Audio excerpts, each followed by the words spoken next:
My passion for fishing started at a very tender young age, about 5 years old.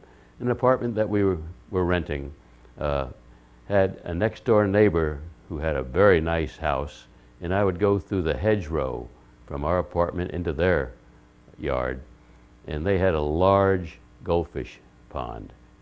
And I had taken some of my mother's thread, sewing thread, a bent pin, a straight pin that I bent. I don't even know how I tied it on, but I did. And I got some white bread and rolled it into dough balls and put that on the hook. And I was fishing for these goldfish. Some of them were large. I mean, probably more than a foot long. And the ones that really fought the hardest were the mottled ones, the ones that had black and white along with the gold on them. And they would break my thread, make me feel bad that I was leaving something in their mouth. I'm sure they got rid of it because there was no barb on it. But that was my entree into the fishing world. In 1941, mid-41, my parents built and owned their first home ever. And it was not an expensive home. The total cost of it, including the lot, was under $10,000 back then. My next door neighbor, Bud James, was a retired Texas Ranger. What a great role model for a young 12-year-old boy to have. And he was quite an outdoorsman. He'd take me fishing in the Everglades, him and his wife, in the 10,000 Islands. He also wanted to take me duck hunting at Lake Okeechobee. My mother would not let me go. She was concerned about me getting shot. I'm quite a bird hunter now, though. Anyway, Bud James and his wife built a place on Key Largo, right where the Cross Key Canal goes through now, the Adams Canal. And he called it El Retiro Lodge. That's because of his Texas upbringing as a Texas Ranger. And it was only for himself and his friends. He didn't rent anything. But if I kept my grades up during the school year, in the summertime, my parents would let me go down there with Bud and his wife and spend the better part of a month fishing. And that was some of the greatest things that I could do. Bud gave me my first bait casting outfit, my first real fishing outfit. And it was a custom-made split bamboo rod, split cane, and a Shakespeare Superior level wind reel with 15-pound test black nylon line on it. I used to get up every morning before going to elementary school, get on my bicycle, and ride about a mile down to 25th Road in the Bay, where they made the Rickenbacker Causeway going out to Virginia Key. I'd catch daybreak there with a topwater plug called a Leaping Lena and catch a lot of big jack crevalle, but an occasional big snook and redfish and trout right off the seawall. One day coming back from there, because I had to get back home, take a shower, and then pedal my bicycle off to elementary school. One day on the way coming back from there, I don't know how it happened, but the tip of the rod got caught in the spokes on the bike and broke. I was really, you can't imagine how unhappy I was. But Bud James had this rod maker make another one for me, a 5-foot rod that I could use the same reel on. Now that is a great neighbor and friend. During your youth, did you have any interesting happenings during fishing excursions? You know, I did have an interesting happening. I guess it was 1946. I had just turned 16 years of age 2 months before. So it was July 1946. And I had my grandfather visiting from New York, staying at our house. So I took him, at that time, I was driving what used to be my dad's 1935 Ford V8. And I took my grandfather along out the Tamiami Trail, US 41. They had a canal that ran along there. And there were certain places that there were lots of bass, about a pound to a pound and a half, and some big brim. And I was using a popping bug with the fly rod. I wanted to show my grandfather how I could throw a fly and catch fish with it. He knew nothing about fishing whatsoever. Well, I had caught and released probably half a dozen or 8 nice bass, and I was releasing them all. And this car pulls up, pickup truck pulls up, guy got out, civilian clothes, and he watched me catch and release a couple of them, and he said, can I see your fishing license? I said, oh, no, I don't need a fishing license. I said, I was born here in Miami, and I'm only 16 years old. He said, is that your car over there? It was the only car parked there. I said, yes. He said, may I see your driver's license? So I gave him my driver's license, and which was brand new. And he said, he kept it. And he said, well, your birthday was 2 months ago, and you do need a fishing license. You have to follow me into the courthouse in downtown Miami, the federal courthouse. So I ended up doing that with my grandfather in the seat alongside me, parked in a parking lot across from the courthouse. This guy didn't handcuff me, thank God, but took me upstairs and booked me, fingerprinted me, photographed me, booked me, and they put me in a holding cell with a bunch of drunks, 16 years old.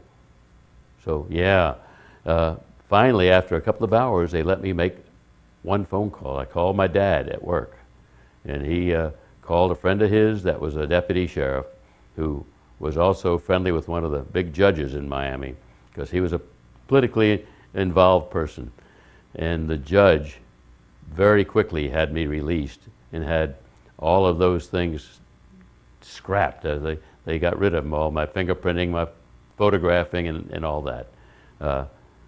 Later on, I found out, my dad found out, I mean, they followed through on this, that this guy from Fish and Game, game warden, was fired out of his job because of that. Can you imagine 16 years old and I wasn't keeping anything? And he made me go all the way in and put me in jail. I understand that at one time you wanted to be a doctor. Why didn't you pursue that career path? Yeah, after I graduated Gordon Military College, high school, I then came back home, living at home, and I went to the University of Miami. And I was a chemistry major, zoology minor, and I wanted to be a doctor. We had a very good family friend who was one of the leading physicians in Miami. Matter of fact, he had his own laboratory. He had 2 doctors working for him, and Dr. Rand, and I would spend 3 days a week in between the university working in his laboratory, doing hemoglobin, blood counts, and things like that, just to have my fingers involved in it. Well, Dr. Rand loved to fish. The poor guy never had time to fish, you know. That was so impressed me that I decided somewhere along the way that maybe I didn't want to be a doctor, because fishing was my love, my first and main love. Korea had started, and I had a draft card issued to me. At that time, going to college, I think it was 2A. And if I had continued in school and went to med school, I would continue with that. But when I decided that I didn't want to do that, I got reclassified as 1A in the draft, which means that within probably no more than 6 months, I would be drafted into the Army. And I certainly didn't want that to happen. Stu, how did you develop your love for flying? Actually, going into the Navy as a naval aviation cadet. And I didn't know if I'd like flying at the time, but I knew after being at Gordon Military College that I really didn't want to be a ground pounder, did not want to be in the Army. I could have continued with my ROTC training and gotten a commission as a second lieutenant, but I decided that, well, I don't know, but I'm going to see if I like flying. Well, I loved it. So I went through flight training. Stu, you had an interesting experience in the military, something about leaving an airplane unexpectedly. Would you like to talk about that? Yeah, I'd be happy to. You know, ejecting out of an airplane is not the way to leave it. And it is quite unexpectedly. I had 2 fire warning lights come on, one of them in the plenum chamber. In the F9, F5 Panther jet, the word was, if you ever had a fire warning light in the plenum chamber, you must get out of it now, quickly, because it's going to blow up. And they weren't kidding. I had to go through a procedure that was pre-pause, aux, pull. Pre was to hit the pre-ejection lever that jettisons your canopy, hopefully, and arms your seat. Pause is to position yourself in the stirrups of the seat. Aux is to activate the oxygen bailout bottle in your parachute, and you pull the face curtain to fire you. I could do it so much quicker than I can say it, and I have no idea what happened thereafter. I had another airplane flying wing on me, and he had to do evasive maneuvers to keep from hitting the debris from my airplane when it blew up, including me. And he said later on, well, I woke up a couple of days later. Actually, I don't remember kicking out of my seat, free falling from 20,000 feet, pulling my ripcord, opening my parachute, or landing in the water. I was so long coming down, my wingman had called in on guard channel, and they had a helicopter out there. This is off the coast of Virginia. They had a helicopter out there with a paramedic in the water alongside me that inflated my Mae West toggles, cut me free from the shroud lines on my parachute, and I woke up in the Portsmouth Naval Hospital almost 2 days later.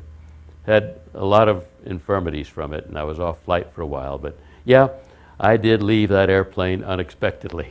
So what direction did your career path take after the military? When I got out of the Navy in December '59, I decided that, you know, I wanted to fly because I really loved flying, but I wanted to fly with an airline that I could have a lot of time off for my fishing. Everything I've done is because of fishing.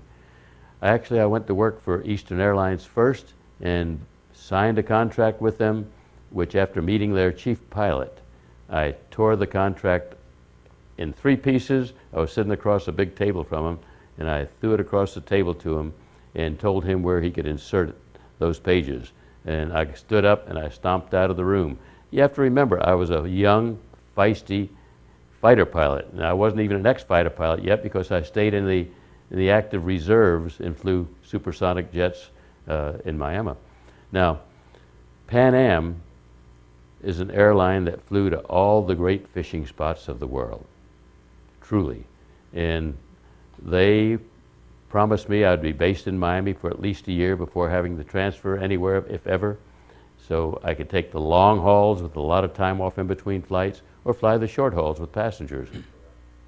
Yeah, you know, the reason I took the long hauls with Pan Am, flying freight rather than short hauls with a smaller airplane and passengers, is I'm probably the only pilot in the whole airline industry for my whole career that bid my flying by the phase of the moon in the tides for time off at home so I could have great fishing times.